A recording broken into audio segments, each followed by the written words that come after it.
The rusted van screeched to a halt in the dust, its tires kicking up clouds that stung Eli Carter's eyes. He was 24, lanky, with dark hair that fell messily over his forehead, and he stood frozen as the crowd of jeering faces, classmates from high school, neighbors, people he'd once called friends, laughed from the edge of the lot. "Take your trash and go, freaks," one shouted, tossing a crumpled beer can toward the van's dented hood. Eli's twin brother, Ezra, stood beside him, his jaw tight, hazel eyes blazing with defiance. They were identical in their sharp cheekbones and wiry frames, but Ezra carried a fire Eli envied, a refusal to bow under the weight of their small town's cruelty. Springdale, Oregon, was a place of wide fields and narrow minds, and for the Carter twins, coming out as gay at 18 had turned them into pariahs. The van, a 1970s Dodge Tradesman, was a parting gift from the town. A cruel joke meant to mock their dreams of escape.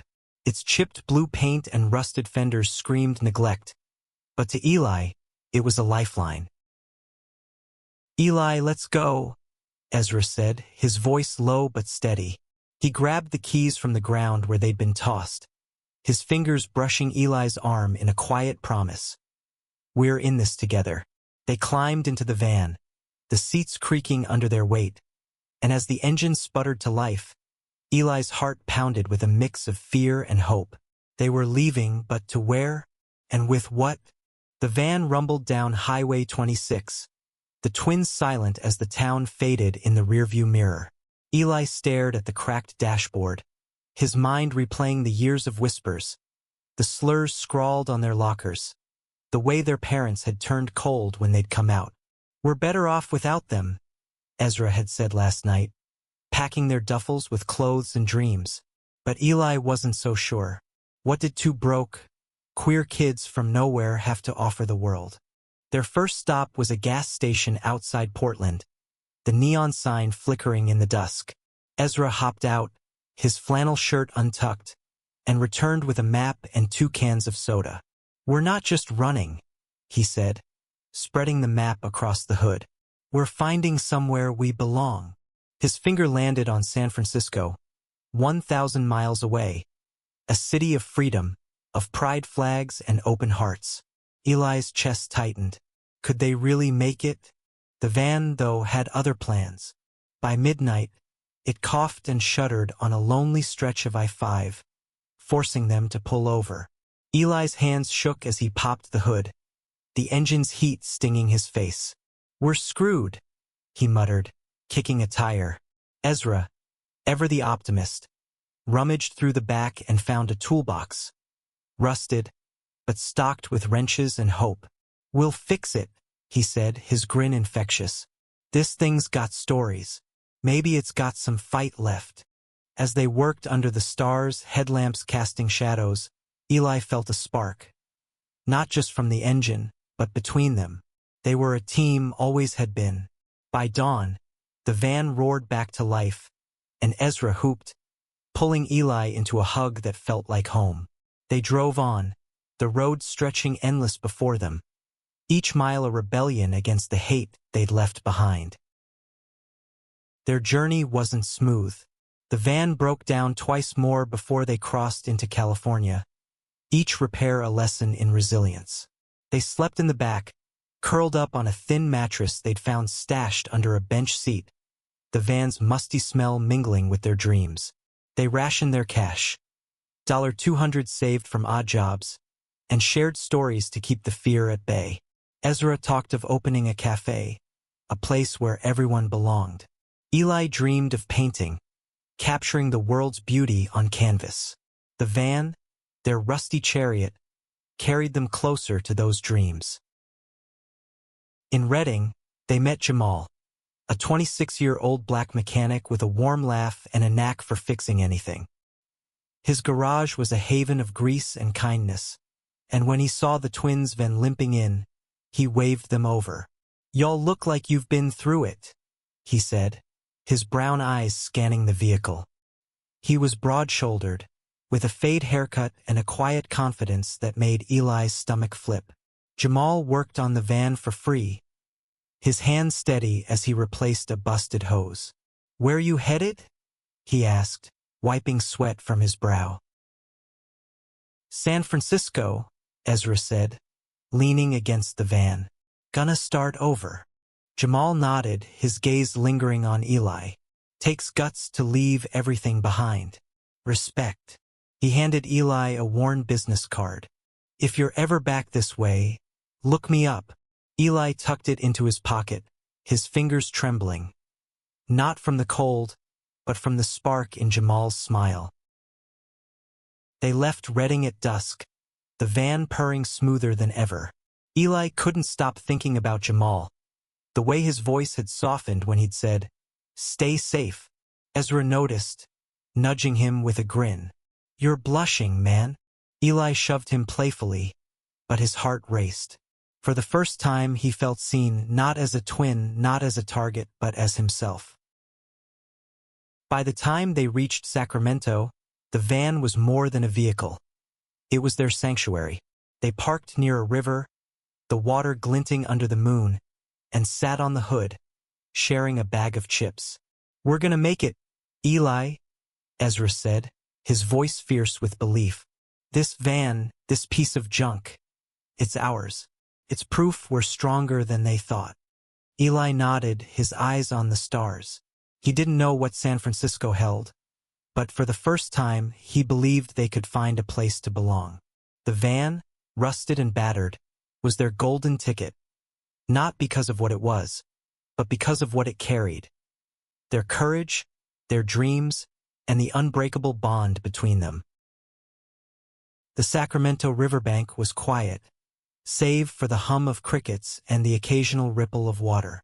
Eli leaned against the van, sketching the skyline in a worn notebook, his pencil scratching out the city's jagged edges.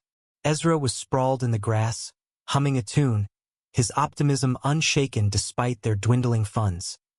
$87 left, barely enough for gas to San Francisco.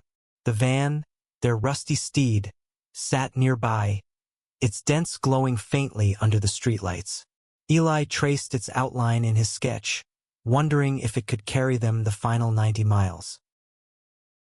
Their peace shattered when a group of teens approached, their laughter sharp and mocking. "Nice ride, losers," one sneered, tossing a rock that pinged off the van's fender. Eli froze, his pencil snapping in his grip. Ezra was on his feet in an instant, fists clenched. "Back off," he growled, stepping between Eli and the group.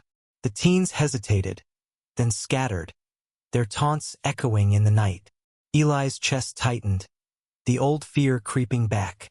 "They're just kids," Ezra said, but his voice was strained. They climbed into the van, locking the doors, and drove to a quieter lot, the incident a reminder that hate could follow them anywhere. The next morning, they hit the road early, the van rattling but resolute. Ezra drove, his eyes fixed on the horizon, while Eli clutched Jamal's business card, its edges worn from his fidgeting. "You gonna call him?" Ezra teased, glancing over. Eli shrugged, his cheeks warm. "Maybe. He was nice." Ezra laughed, but it was kind, not mocking. "Nice? You were practically glowing when he smiled at you." Eli didn't reply, but the thought of Jamal's steady hands and warm eyes kept the road's loneliness at bay. They reached Oakland by noon, the city's bustle a stark contrast to Springdale's quiet cruelty. The van coughed as they navigated crowded streets, and Eli's stomach knotted with worry. What if it broke down again? What if San Francisco rejected them, too? But Ezra's grin was unwavering. "We're almost there, Eli. We've got this." His confidence was a lifeline, pulling Eli from his doubts. In a diner off the highway, they met Rosa, a 30-year-old Latina waitress with a sharp wit and a rainbow pin on her apron. She slid them free coffee, her dark eyes scanning their tired faces. "You boys look like you're running toward something big," she said, leaning on the counter. Ezra told her their story, the van, the mockery, their dream of San Francisco. Rosa listened, her expression softening. I came out at 25, she said. Family kicked me out, but I found my people in the city. You will too. She slipped them a crumpled $20 for gas, waving off their protests. Pay it forward when you make it. Her words lingered as they crossed the Bay Bridge, San Francisco's skyline rising like a promise. The van groaned under the strain, but it held. They parked in the Mission District, the streets alive with color. Murals splashed across walls, pride flags fluttering in the breeze. Eli's heart raced, not with fear, but with possibility. They wandered, wide-eyed, past cafes and bookstores, the air thick with acceptance. For the first time, they held hands in public, tentative but bold, and no one stared. That night, they camped in a lot near Golden Gate Park, the van's back doors open to the stars. Ezra found a guitar tucked behind a seat, its strings rusty but tunable. He strummed softly, the notes carrying their hopes. We're here, Eli, he whispered. We made it. Eli nodded, tears prickling his eyes. The van, their mocked gift, had carried them to a place where they could breathe. But the city wasn't a fairy tale. Their money ran out in 3 days, and the van's battery died in a rainstorm. They pushed it to a garage, where a gruff mechanic quoted $200 they didn't have. Desperate, Ezra buskied with the guitar, his voice raw but beautiful, drawing a small crowd. Eli sketched portraits for passers-by, his hands shaking with nerves. They scraped together $50, enough for a cheap hostel bed. But the van stayed stranded. That's when they met Leo, a 28-year-old non-binary artist with a shock of blue hair and a contagious laugh. Leo ran a community art space in the Castro, a haven for queer creatives. You two look like you need a break, they said, eyeing the twins' worn clothes. They offered a couch in the art space, no strings attached. This city's about second chances, Leo said, handing Eli a canvas. Show me what you've got. Eli painted that night, his brush strokes bold, capturing the van's rusted beauty against the city's vibrant chaos. Ezra watched, strumming the guitar, his eyes bright with pride. The art space felt like home, its walls covered in stories of survival. Leo introduced them to others, queer kids, trans elders, drag performers, all building lives from scraps, just like the twins. For the first time, Eli felt like he belonged. But the van still loomed, a symbol of their journey and their struggle. They needed it fixed, needed it to keep moving forward.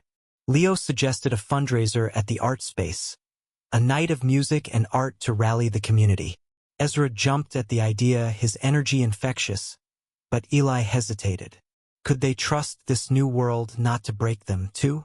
The art space buzzed with life, fairy lights strung across exposed beams, casting a warm glow over the crowd.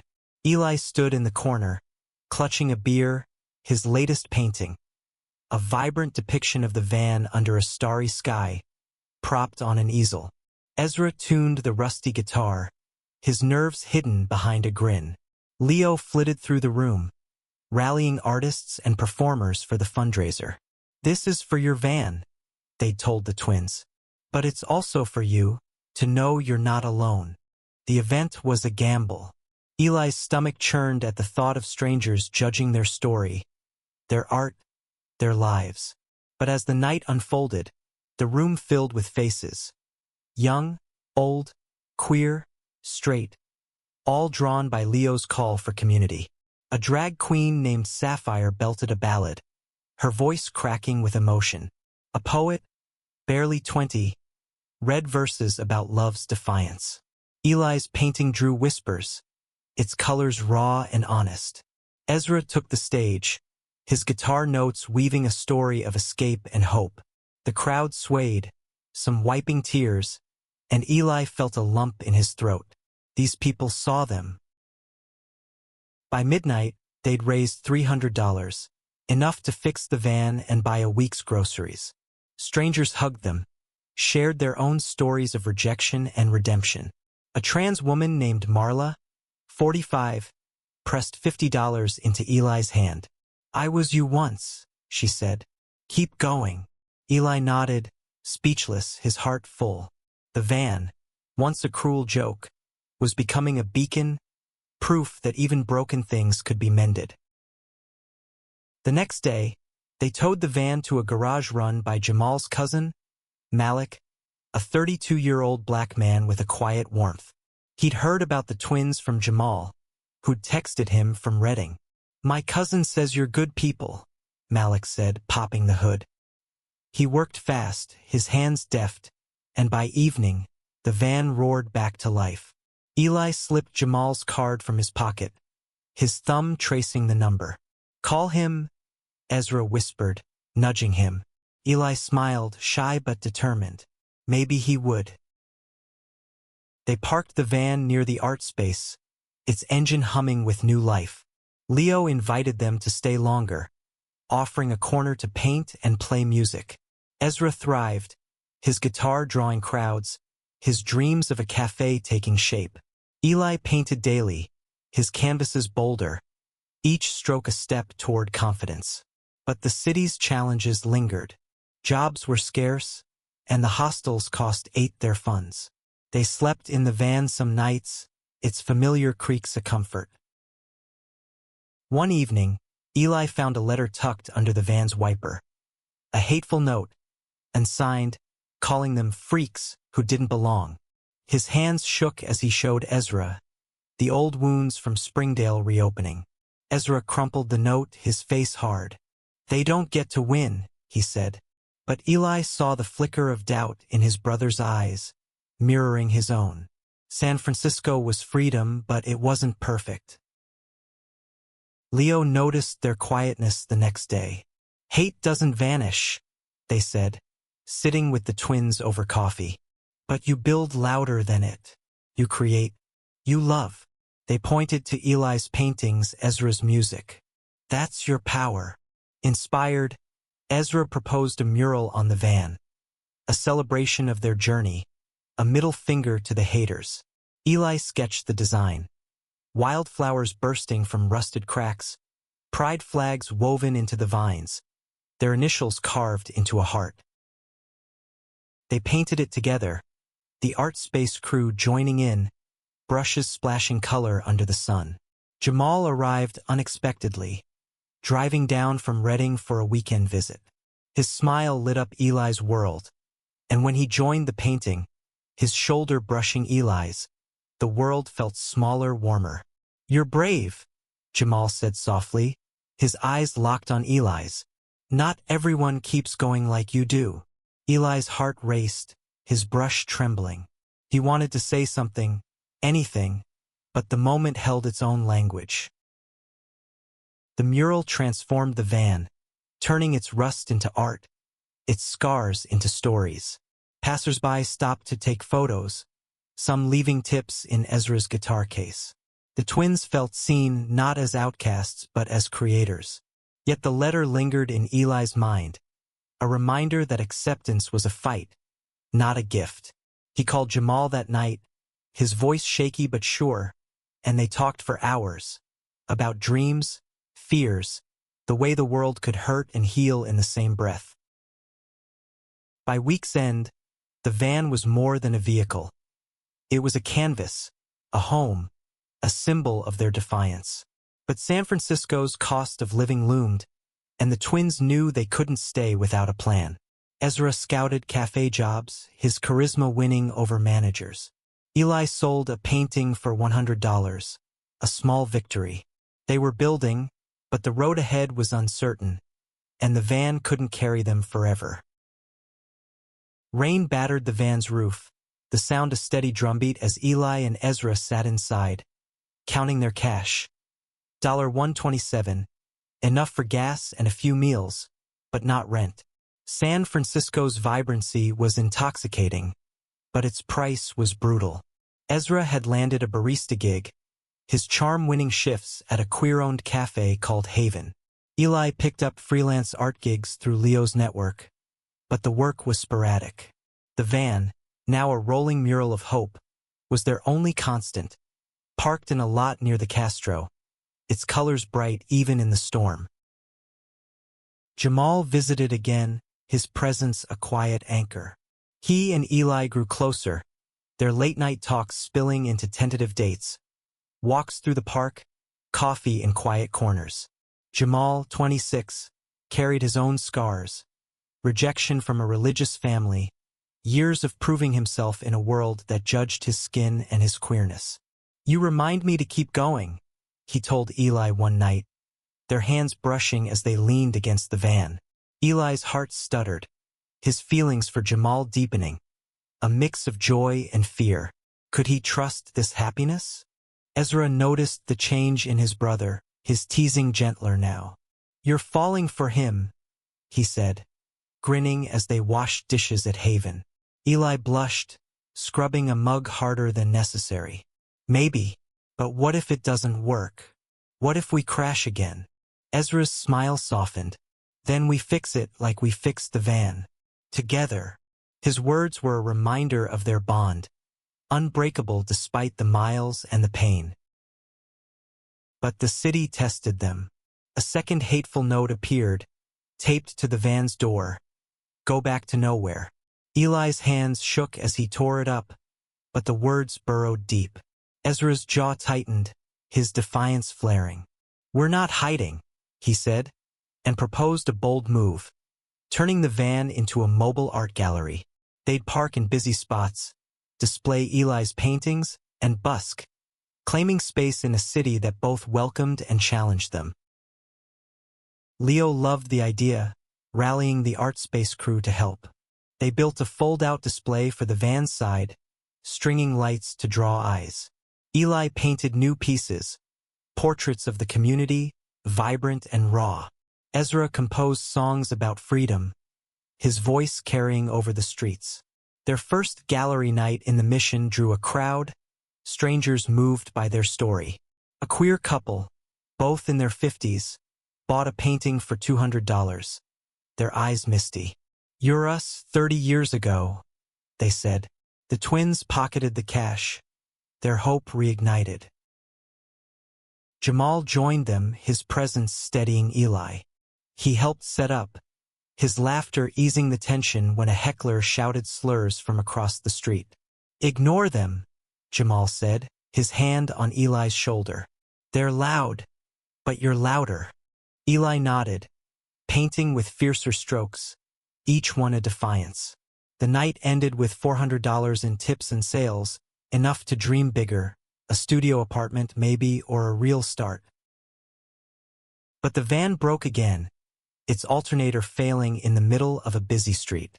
They pushed it to Malik's garage, the cost, $250, wiping out their savings. Eli's despair crept back, the hateful notes echoing in his mind. Jamal stayed late, helping Malik, and when he caught Eli's eye, he said, "This van's like you. Beat up, but it keeps going." Eli smiled, his heart lifting. Jamal's belief in him was a light in the dark. They slept in the art space that night, Leo's couch a temporary haven. Ezra strummed the guitar, his voice soft but sure. "We're not just surviving, Eli. We're building something." Eli nodded, sketching Jamal's face in his notebook, the lines capturing his warmth. The van, their golden relic, was still theirs, and with it, they'd carved their place in the world. The next week brought a breakthrough. A gallery owner, Amara, a 40-year-old black woman, saw Eli's work at a pop-up event. She offered him a spot in a group show, a chance to sell more.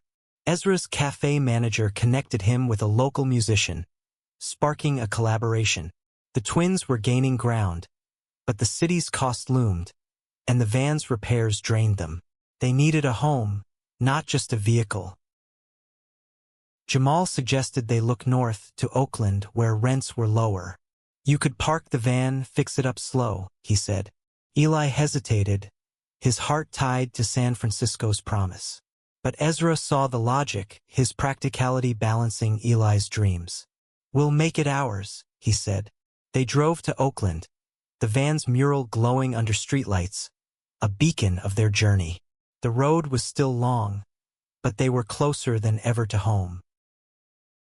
Oakland's streets were grittier than San Francisco's, but they buzzed with life, street vendors, murals, music spilling from open windows.